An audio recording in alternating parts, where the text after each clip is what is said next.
One point हे भाऊ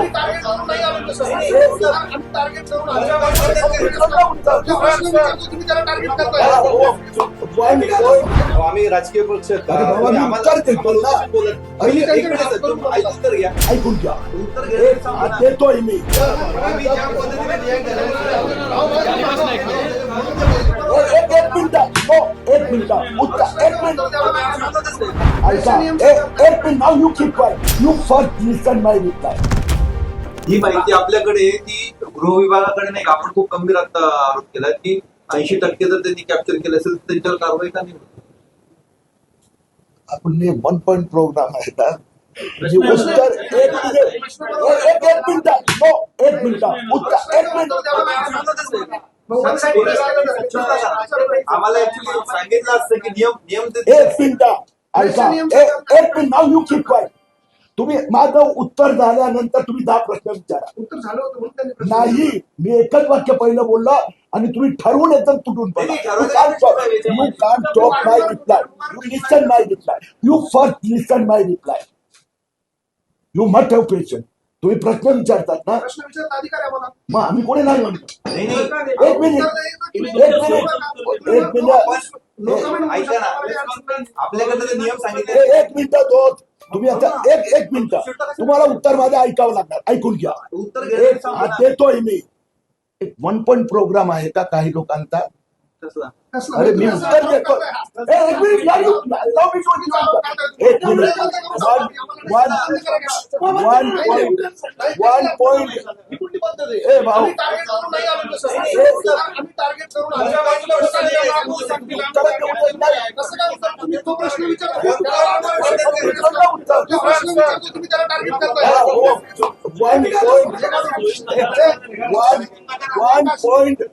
one point programme काही लोकांचा आहे की देवेंद्र फडणवीस सरकार. तुम्ही मला मी उत्तर देतोय ना ऐका ना.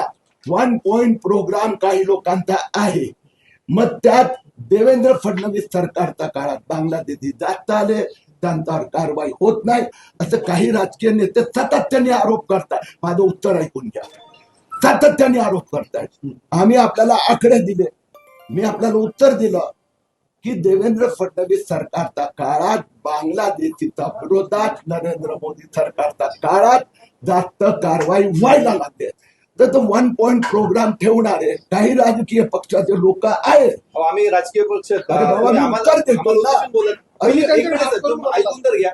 हा मुद्दा कोणी काढला? 80% लोकांनी कॅप्चर केलं हे तर कोणी मी उत्तर देतोय ना दिलं ना. मग त्याच्यावर तुम्हाला प्रश्न विचारला ना मग की मी ही उत्तर माहिती दिलं ना तुमच्याकडे दादा. आहे. की वन पॉइंट प्रोग्राम मी पुन्हा रिपीट करतो. वन पॉइंट प्रोग्राम काही राजकीय पक्षांच्या नेत्यांचा आहे. त्यात उद्धव ठाकरे गटाचे संजय राऊत असो की सपकाळ असो की रोज उठून म्हणतात बांगलादेशी किती जवळ आले, किती लोक आले, कितीवर कारवाई झाली. तर मी उत्तर दिला की मोदी सरकार आणि फडणवीस सरकारच्या काळात ही आक्रमकता सुरू झाली म्हणून काही राजकीय पक्षांची वोट बँक डिस्टर्ब झाली आहे. जसं मालेगावचं उत्तर की बाबा बांगलादेशी किती आहे. मी उत्तर दिलं त्या लोकांना पत्रकारांद्वारा की बाबा यातनं भारतीय तर एक पण नाही आहे. एकाकडे भारताचं जन्म प्रमाणपत्र नाही आहे आणि म्हणून ही मोहीम आणखीन आम्ही आक्रमक करणार. पण ठरवून दुसऱ्याच वाक्यामध्ये 4 पत्रकारांनी तुटून पडलं.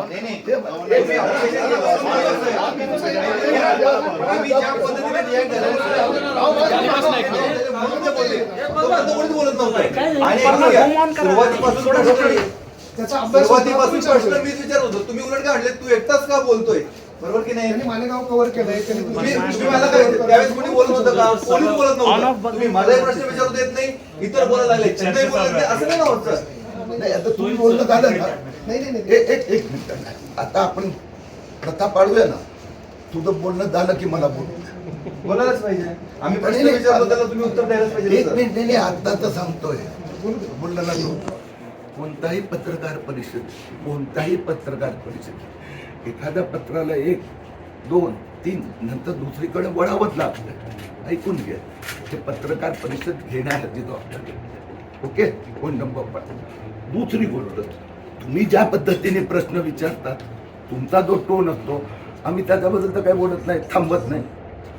पण तुमचा प्रश्न झाल्यानंतर हे आम्हाला तो रोजचा अनुभव आहे ना. काही ठिकाणी काही पत्रकार बोलूच देत नाही. मी पहिलं वाक्य उच्चारलं, इट इज युअर ड्युटी. माझा प्रश्नाचं उत्तर पूर्ण झालं. तुम्ही परत विचारा ना जोरात, ऑब्जेक्शन घ्या, भाषेला ऑब्जेक्शन घ्या, शब्दाला घ्या. पण ही सिस्टम डेव्हलप झालेली आहे की तुम्ही बोलायचं तर धारत्य आवेश होतो, ओके ना, नो इश्यू, मी ऑब्जेक्शन घेत नाही. पण मी त्या आवेशात उत्तर द्यायला गेलो, माझ्या डोळ्यापुढे तो आहे, तू पहिलंच वाक्य बोललं की अर्धा अर्थ जातो. तुम्ही दुसरं आणि तिसरं वाक्य ऐकलं असतं तर तो रोख माझा सप्पाळकडे होता, उद्धव ठाकरेकडे होता, संजय राऊतकडे होता, तुमचा द्वारा मी त्यांना ऐकवत होतो. पण ही सिस्टम डेव्हलप झाली.